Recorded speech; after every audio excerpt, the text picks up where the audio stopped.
Alright everyone, the big news of the day is Trump's masterful 4D chess move, and that's really what it is. It's funny to see a bunch of people that are ostensibly on the right trying to jump down my throat when I say this, and they're saying, no, this time Sticks, you're wrong, just admit he said something dumb. No, he didn't.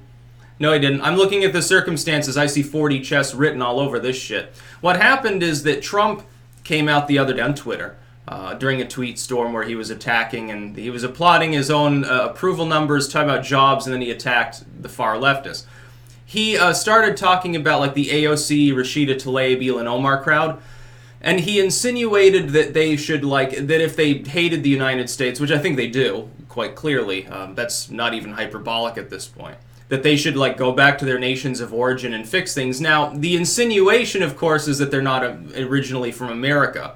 That's only the case for Elon Omar. She was Somali-born. She came as a refugee. The AOC was born in New York, and I think Tlaib was born in Detroit, if I remember correctly. Or am I getting her and Elon Omar mixed up? One of them is Somali. The other one, I think, comes from Detroit.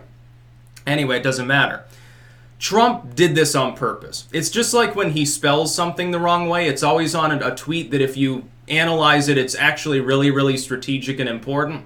There's a reason why he does this. It's because he's taking advantage of the fact that the legacy media is comprised of a bunch of companies that they would love to restrain themselves from even reporting on Trump, but they can't because it's such good news. It makes them so much money, and they would lose so much of their fan base that they've whipped up into a Trump-hating frenzy if they didn't. So they have no choice but to report on it, amplifying the story. What has Trump actually done? Look at it for what it really is, the situation.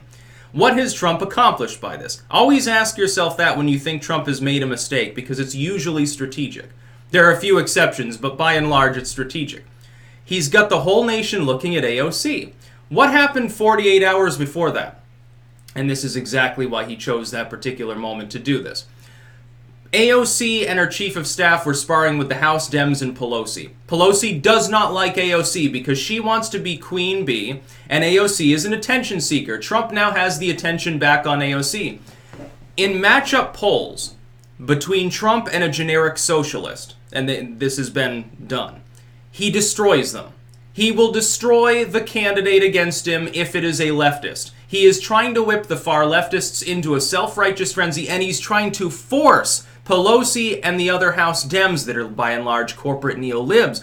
They're sane. They understand political strategy. There is a reason they're telling AOC to shut her fucking mouth. She is making an embarrassment of the party. Her New York politics are really popular among a very small minority of the U.S. population. Self-professed socialists, extremely young liberals who never have high voting turnout, radicals, essentially.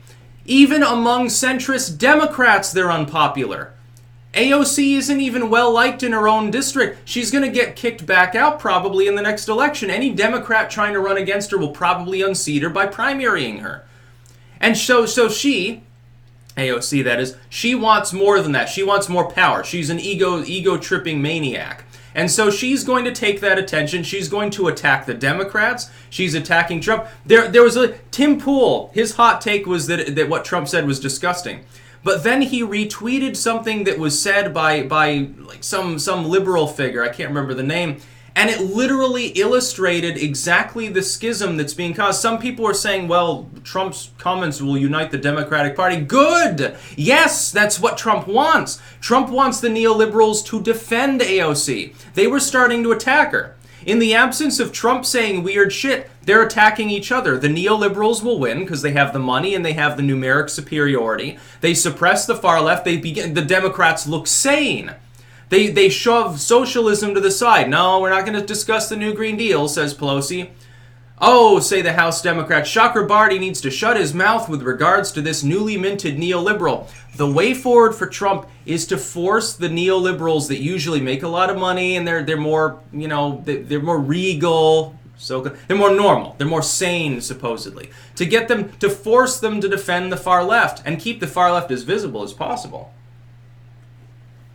Why? Look at polling. Now, I don't think that Joe Biden would beat Donald Trump, but if Donald Trump can get someone like Sanders or Elizabeth Warren to become the Democratic nominee by whipping the far leftists into a self-righteous furor, he'll win. He'll win. In matchups, he's already 10 points ahead. It's like 55-45 or something like that, isn't it? when he's up against a generic socialist, is someone that is perceived of as a socialist. The majority of Americans still think socialism is a bad thing. Good, by the way, because they're right. So all he has to do is try to get a far-left candidate. He has to get Kamala Harris, Elizabeth Warren, or Bernie Sanders nominated, and he wins. I think he still wins if it's Biden or Buttigieg, but, you know, at the same time, he can. And he's definitely causing a lot of internal strife. By the way, those candidates, corporations aren't going to give him as much money. Now, they know that Elizabeth Warren isn't actually far left, but she's taken up a far left line to try to win the primaries. The problem is, because you have these different sub-blocks that aren't getting along within the Democratic Party, they fucking hate each other. The Clintonian neolibs, the Pelosi Dems, fucking hate AOC. They say, well, I mean, we're going to lose everything if she's at the fore. They'll even lose the House. If AOC and her ilk remain visible, remain loud and proud, strong, empowered, in-charge progressives, if they are the face of the Democratic Party, the Democrats will lose the House in the upcoming election. They'll get swept away with even more fervor than in 2016. Trump will be reelected. He'll have a supermajority maybe in the House. They'll retain, the Republicans will probably kick ass in the Senate too. And that's with a map that fundamentally works against them in Senate races, by the way. If you look at the races that are up, there are a lot more Republicans that are up than Democrats. The Republicans have to defend 2-1. They'll probably still retain the Senate. So if AOC and people like her are the face that he's running against, you got to remember, the optics, the perception matters more than reality. The reality is, like, if Elizabeth Warren is the candidate, she's a neoliberal. She's like Clinton. She's not that different. She glommed onto the New Green Deal as a strategy to try to out-leftist other candidates in order to become nominee in a field that's increasingly far left. To differentiate herself, to stand out. This is something that Sanders and Biden and some of these others haven't done. Sanders was already far left. He's like, wow, people are breezing past me. I don't know what's going on. Biden is trying to take the opposite approach and say, I'm going to be the sane man in the room with name recognition and just sort of hope for the best and let these people exhaust themselves. We'll see if that strategy works. Trump is not making a mistake by saying this. By the way, the fundamental principle, the underlying insinuation that these people dislike the United States and it would be better if they went to socialized parts of the world and tried to make their lives better. Yeah, what's wrong with that? You're so progressive, you're like, oh, we're all God's children, we're all the same people. Well, then why don't you focus on the plight of people in their countries? It's like, it's just like when the Democrats are saying, we want to raise taxes, and they don't phrase it this way, but this is the reality. We want to like double the middle class tax rate in order to give free health care to people who are here illegally, while ignoring the plight of legal immigrants who on a work visa could take them 10 years to get into the country under residency. That's what the Democrats are offering us. Higher taxes. We prefer people who are illegally here over people who come legally. We prefer both of those groups over anyone native born. We're unhinged. We're trying to start a war with Russia. We're trying to end the world, basically. That's what the Democrats are offering us. Now, if the neoliberals get back on top, if they can muzzle the AOC types, if they can bribe them, blackmail them, whatever the fuck, if they can do that, then the Democrats, they have a platform that's more like an Obama platform. Biden would say, well, I'm going to raise taxes a little. Yeah, the rich can pay a little bit more, which means everyone, basically. Trust me. It means I would pay more, you would pay more, probably, unless you're under the poverty line. But the rich can pay a little more, and Trump is mean, and racist, they'll say. And that's basically, it's a very generic sort of milquetoast neoliberal platform. By the way, Trump's not saying anything the majority of Americans don't silently agree with anyway on that one. I think you'd find the average independent looks at AOC and yeah, they wish that she would go away. Yes, they wish that she would leave. AOC's popularity in a far blue district that she won by massive, massive proportions over the Republican that was running in the general against her. By the way, people in the voting results conflating the Dem primary there, with which she didn't win by a huge margin. There weren't that many votes cast. And the general there, where she breezed past her Republican opponent, she's not even approved of in her own district. In a New York City district. The furthest blue part of it'd be like being in San Francisco. Like, no Republican has held that. How long has it been since a Republican held that district? Yeah, but probably 100 years or something like that. Maybe they never held that district. It could be like 50, 60. Who knows? But the Republicans, if she becomes the candidate again, they could end up retaking a chunk of New York City. The Democrats should primary her, and they probably will, but then here's the problem. If the Democrats primary her, she's going to ream the neoliberals. Oh, Trump is going to try to get that to happen, by the way. Trump should be actively attempting to get some Democrat to primary AOC and get the blessing of the DNC. He should fund them. He should fund a super PAC on the sly behind their backs and make sure AOC gets kicked to the curb so she can attack the Democrats for some more and become like a Green Party member, which is what she'll do. No, this is masterful.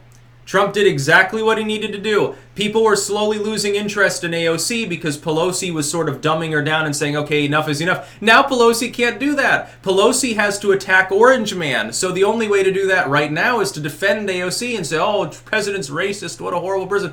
Feeding right into the Trump derangement syndrome thing, and it's desensitizing the United States against these claims.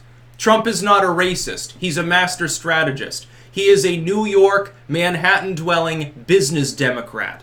He doesn't have a racist bone in his body. Dude, they said that there was a tape of him saying the N-word repeatedly. I'm still waiting 2 years later to hear it. It's never going to be heard because it doesn't exist. Tom Arnold is full of shit. Rosie O'Donnell is full of shit. I wouldn't be surprised if Trump has paid these people to spread shit. I wouldn't be surprised at all. I wouldn't be surprised if he paid Stormy Daniel to say weird shit that she later recanted. I wouldn't be surprised if most of these controversies are engineered by Trump just because he realizes, hey, it keeps me in the news and it keeps people focused on the worst of my opponents that are the most crazy and unhinged. Maybe he's paid for AOC. Hell, maybe Trump has allies within the Justice Democrats. Maybe Shocker Barty is a double agent. Who fucking knows at this point? Seems to fit the bill considering all the weird shit happening. No matter what happens, there's always a way that Trump somehow benefits from it. I have to imagine that that's engineered somehow. By the way, more racism doesn't work anymore anyway. He's at 44-45% approval. That's his long-term floor. That's his long-term mean approval. So almost half the country is still supporting someone who supposedly is running a bunch of concentration camps. Don't you think the Democrats' attack lines are getting old? They keep throwing these terrible claims against him. He hates children.